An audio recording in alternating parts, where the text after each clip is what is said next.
Flu का infection क्या होता है कि आम तौर पर लोग क्या करते हैं कि फ्लू और जो कॉमन कोल्ड होता है, जो आम तौर पे हमको सर्दी जुकाम होता है, उसको दोनों को मिक्स समझते हैं कि एक ही चीज़ है। ये दोनों एक चीज़ नहीं है। लेकिन अब मैं इस बात पे इतना जोर क्यों दे रहा हूँ कि ये एक चीज़ नहीं है, आपको समझना चाहिए। क्योंकि देखिए, जो कॉमन कोल्ड होता है, जो आम सीजनल जो कोल्ड होता रहता है लोगों को, सर्दी जुकाम जिसको बोलते हैं, वो हल्की दिक्कत है। वो भी वायरस की वजह से ही होती है, फ्लू भी वायरस की वजह से ही होती है। दोनों हमारे जो ये रेस्पिरेटरी ट्रैक्ट की इन्फेक्शन है, दोनों ही, और दोनों ही वायरल इन्फेक्शन है। लेकिन दोनों में फ़र्क क्या है? कॉमन कोल्ड होती है ना, वो बड़ी हल्की इन्फेक्शन होती है। जैसे जिस दिन से शुरू होगी उसी दिन से ये एक इंसान से दूसरे इंसान में फैल सकती है, लेकिन इतनी दिक्कत नहीं होती।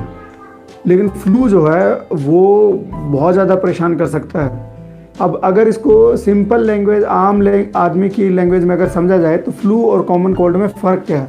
इनके अंदर फ़र्क सिर्फ समझो तो ये है, गले से ऊपर जो इन्फेक्शन हो रही है वो कॉमन कोल्ड है। उसके अलावा जो इस तरह की इन्फेक्शन है वो फ्लू है। समझिए, जब कॉमन कोल्ड की बात करते हैं तो नाक बहना, नाक में स्टिफनेस हो जाना, उसके बाद गला ख़राब हो जाना, गले में खराश हो जाना, कफ आना, बलगम वाली कफ आना, ये तो हो गया कॉमन कोल्ड। लेकिन फ्लू में जब होता है, फ्लू का जो वायरस होता है, वो वायरस हमारे फेफड़ों में काफ़ी अंदर तक ज़्यादा नुकसान पहुंचाता है। तो इसी वजह से क्या होता है, कई सारे लोगों में तो फेफड़ों में काफ़ी ज़्यादा सीरियस दिक्कत हो जाती है।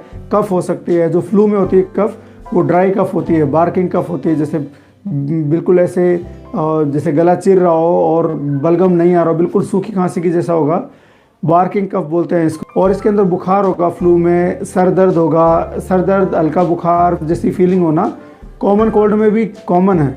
लेकिन कॉमन कोल्ड में बुखार को देखा जाए तो 101 डिग्री से ज़्यादा टेम्परेचर नहीं होता, लेकिन फ्लू में टेम्परेचर काफ़ी ज़्यादा हो सकता है।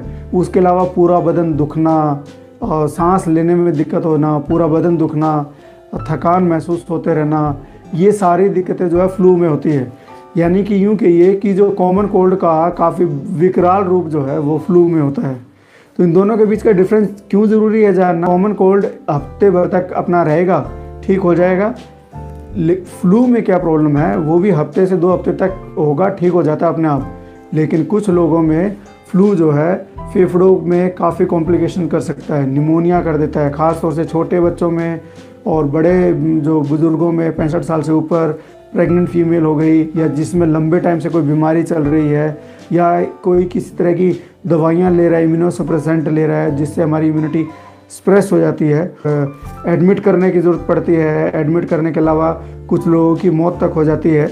इसलिए फ्लू के बारे में जानना ज़रूरी है। कॉमन कोल्ड तो क्या है कि जिस दिन जुकाम वगैरह हुआ उसी दिन से फैलना शुरू हो जाता है, लेकिन फ्लू काफ़ी ख़तरनाक है इस मामले में। जिस दिन फ्लू के सिम्टम्स आएंगे उससे 48 घंटे पहले से ही उस इंसान से दूसरे इंसानों में फैलना शुरू हो जाता है।